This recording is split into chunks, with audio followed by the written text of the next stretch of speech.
September really is setting up to be a very interesting month for the Christian community. So as of the 13th, TikTok is just coincidentally updating their guidelines. And I read through it and it's the same mumbo jumbo. You know, it's just cracking down even more on free speech because it's so gosh darn dangerous, and giving them more authority, giving them more power to eliminate whatever they deem as offensive, whatever they think is dangerous. But there is one thing that I noticed that I wanted to show y'all. In rare and exceptional situations, such as crises or moments of social unrest, we may adjust our usual enforcement or rules to protect our community. Now, what's an event that could possibly happen in September that would create worldwide social unrest? So let's read between the lines. That means that when the rapture happens and the entire world is going nuts because children and babies and people have just disappeared from this entire planet, they're going to be able to do whatever they want. They're going to be able to change their rules without limitations. They're going to be able to remove whatever content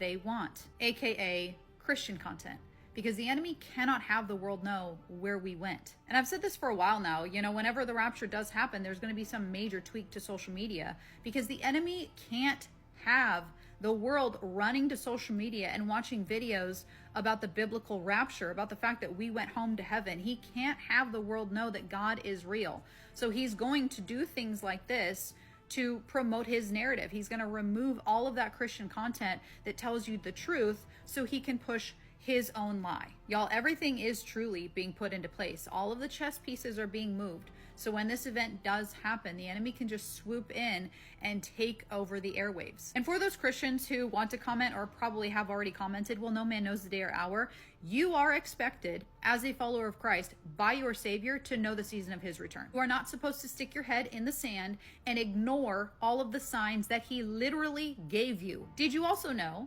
that term you are using as an excuse to not pay attention to the end times is actually a Hebrew idiom, and Jesus was in fact referring to the Feast of Trumpets, which is in September? Feast of Trumpets was known by those in ancient Jerusalem as the day that no man knows. Why? Because it is the only feast that is determined by the sighting of the new moon. Therefore, no man can calculate the exact day nor the hour of when it begins. Ancient Jerusalem, there would be two witnesses who would stand on the walls of Jerusalem and watch for the first sliver or crescent of the new moon. This is a feast that never had an official start date. No man knew the day or hour because it was only dependent upon when they saw the crescent of the moon. When the Father in heaven decided to allow the new moon to appear in the sky, then these two witnesses would sound the shofar or blow the trumpet, and all the people in the city would immediately drop what they were doing and they would run towards the temple for the celebration of the day of blowing. Temple doors were only open for a short period of time, and if they failed to make it to the temple before the doors were shut, those who were slack in running to the temple were left out. Once the doors were shut, nobody could get in because this feast was to begin at sundown. They had to make sure that their oil lamps were filled so that they could find their way in the dark towards the temple. Yeshua likened himself to the thief in the night who would come at an hour that no man knows. For these people who are not watching with their oil lamps filled, sudden destruction would come upon them as a woman in travail or a woman in labor, and it would be too late for them to escape the wrath of Yah. In Matthew 25, our Messiah told us a parable about 10 virgins. Only 5 of these virgins were wise and had their oil lamps filled when the bridegroom came. When the day that no man knows had arrived, the 2 witnesses sounded the trumpet or the shofar, and the 5 wise virgins were ready to go into the marriage. Now, are there a lot of things that scripturally and numerically line up to a September rapture of the church? Absolutely. Will I ever get on this platform and say, I believe that the rapture is going to happen in this month, on this day, during this week? No, I won't. Because we already know we're in the season. We already know that our bridegroom could come for us tonight. He could come for us next week. He could come for us in September. Do I think that it's very likely that he will come for us in September of this year? Absolutely, I do. Will I be flabbergasted if the church is here in 2026? Yes, I will.